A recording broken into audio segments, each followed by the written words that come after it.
BPL এর গত আসরে ঢাকা ক্যাপিটালসের সঙ্গে সুপারস্টার শাকিব খান যুক্ত থাকায় টুর্নামেন্ট জুড়ে দেখা যায় বাড়তি উত্তেজনা।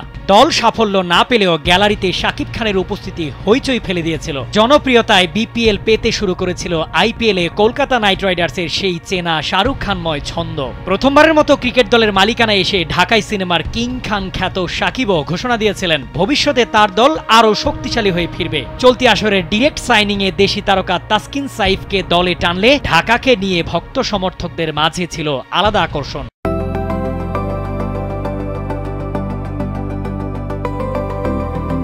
নানা প্রশ্নের দোলাচলে অবশেষে এক যুগ পর ৩০ নভেম্বর বিপিএল গড়ায় নিলাম পদ্ধতিতে। আর নিলাম ঘিরে উত্তেজনার মাঝেই দেখা গেল না শাকিব খানকে। জানা যায় রিমার্ক হার্লেনের ডিরেক্টর পদ থেকে আগেই সরে দাঁড়িয়েছেন শাকিব। ফলে ঢাকা ক্যাপিটালসের কোনো কার্যক্রমের সঙ্গে তার সম্পৃক্ততা নেই। ক্যাপিটালসের নতুন মালিক চ্যাম্পিয়ন স্পোর্টস দলের দায়িত্ব নিয়েছে। ফলে বিপিএল এর এবারের মৌসুমে ঢাকা ক্যাপিটালসের সঙ্গে তার কোনো সম্পৃক্ততা থাকছে না। এদিকে শাকিব খান না থাকলেও তার পছন্দের ক্রিকেটার এবারের আসরে ২৮ লাখ টাকা ভিত্তিমূল্যে ঢাকা ক্যাপিটালসে খেলবেন হার্ড হিটার সাব্বির রহমান। তবে কি হঠাৎই ঢালিউড সুপারস্টারের অনুপস্থিতি ক্যাপিটালসের জনপ্রিয়তায় ভাটা পড়বে?